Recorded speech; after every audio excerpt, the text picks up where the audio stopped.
voici l'essentiel du chapitre 9, réaction de combustion, programme de première spécialité en physique-chimie. Une réaction de combustion est en fait une réaction d'oxydoréduction qui met en jeu donc, comme on l'a vu plus tôt dans l'année, deux couples. Un des couples contient le dioxygène de l'air. Le dioxygène, comme son nom l'indique, c'est un oxydant. Donc vous voyez dans l'écriture ici que O2 est bien écrit en premier comme un oxydant et son réducteur associé sera la molécule d'eau H2O. Et donc le combustible que l'on va utiliser, que l'on va faire brûler, c'est en fait un réducteur qui en s'oxydant va se transformer en dioxyde de carbone. Donc quand on écrit l'équation d'une combustion complète, eh bien c'est l'oxydant d'un couple, ici O2, qui réagit avec le réducteur d'un autre couple, le combustible, pour donner CO2 et H2O. En fonction de la nature du combustible, eh bien on aura à ajuster cette équation en introduisant des coefficients stoichiométriques pour que l'équation soit équilibrée. Par exemple, dans le cas du propane, dont la formule est C3H8, eh bien, il faut mettre les coefficients 5, 3 et 4 de manière à équilibrer cette équation. On parle ici de combustion complète, puisqu'il peut y avoir aussi des combustions incomplètes, c'est-à-dire quand il n'y a pas suffisamment de dioxygène pour faire brûler le combustible. Et dans ce cas, on a aussi du monoxyde de carbone, voire même du carbone, qui peuvent apparaître.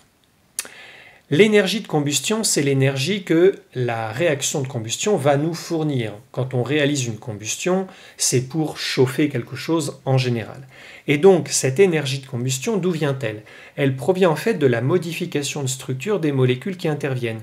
Au niveau des réactifs, il va y avoir des ruptures de liaison entre atomes, et ces atomes vont se réorganiser d'une manière différente pour donner des produits, et donc vont refabriquer de nouvelles liaisons avec de nouveaux atomes.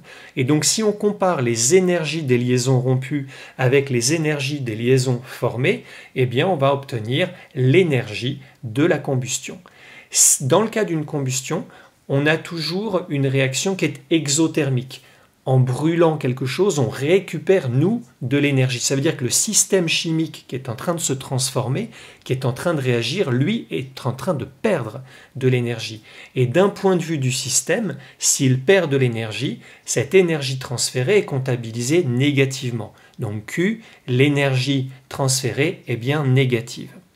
Cette énergie de combustion, Q, on l'obtient en multipliant la quantité de matière de combustible qui réagit par l'énergie molaire de combustion. Q, c'est l'énergie totale, et E, combustion, c'est l'énergie rapportée à une mole, l'énergie molaire. En termes d'unité, Q est en joule, comme toute énergie, quantité de matière en mol, et donc l'énergie molaire de combustion est en joule par mol.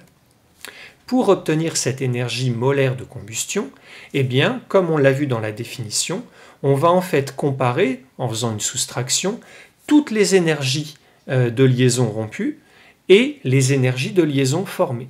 Et donc ces valeurs qui sont fournies dans des tableaux nous permettent donc par un calcul qui n'est pas très compliqué de vérifier à chaque fois en calculant la valeur qu'on obtient bien un résultat négatif. C'est tout à fait normal et attendu d'obtenir une énergie de combustion molaire qui est négative. Dans la vie courante, la comparaison des combustibles se fait plutôt avec une grandeur qui s'appelle le pouvoir calorifique. C'est une énergie qui n'est pas rapportée à une mole, comme l'énergie molaire de combustion, mais qui est rapportée à 1 kg de combustible. Et d'autre part, cette énergie, ce pouvoir calorifique, il est positif. Donc en fait, la chaleur échangée au total, c'est la masse, cette fois multipliée par le pouvoir calorifique, et puis on met un signe moins parce que le pouvoir calorifique, lui, est positif. Ce pouvoir calorifique, il peut donc, à partir des deux relations qui sont ici, voilà, on a la chaleur échangée qui s'exprime de deux manières différentes. Donc j'ai N fois E égale moins M fois PC. Donc le pouvoir calorifique, en divisant par moins M, j'arrive à N fois E divisé par moins M, et sachant que N et petit m sont reliés avec la masse molaire, on peut aussi avoir cette relation-là par déduction. Le pouvoir calorifique, c'est l'opposé de l'énergie molaire de combustion divisé par la masse molaire. Enfin, Parlons des enjeux environnementaux, parce que quand on parle de combustion, eh bien évidemment, ça fait référence à notre environnement actuellement. Les réactions de combustion contribuent à la fourniture d'énergie nécessaire à la société. On brûle encore du charbon, on a brûlé du pétrole pour nous fournir donc de l'énergie électrique, pour fabriquer de l'énergie électrique, mais on a aussi tous les combustibles qui font avancer les voitures, etc., etc. Donc actuellement, on a encore besoin des réactions de combustion pour notre énergie. Mais on sait très bien que l'utilisation de ce genre de combustible produit des gaz à effet de serre, notamment le dioxyde de carbone, qui participe au dérèglement climatique. D'autre part, les ressources en combustible diminuent. Donc, à terme, plus ou moins rapidement, il est indispensable de développer des systèmes de production alternatifs pour ne pas aller droit dans le mur tel qu'on est en train de le faire actuellement.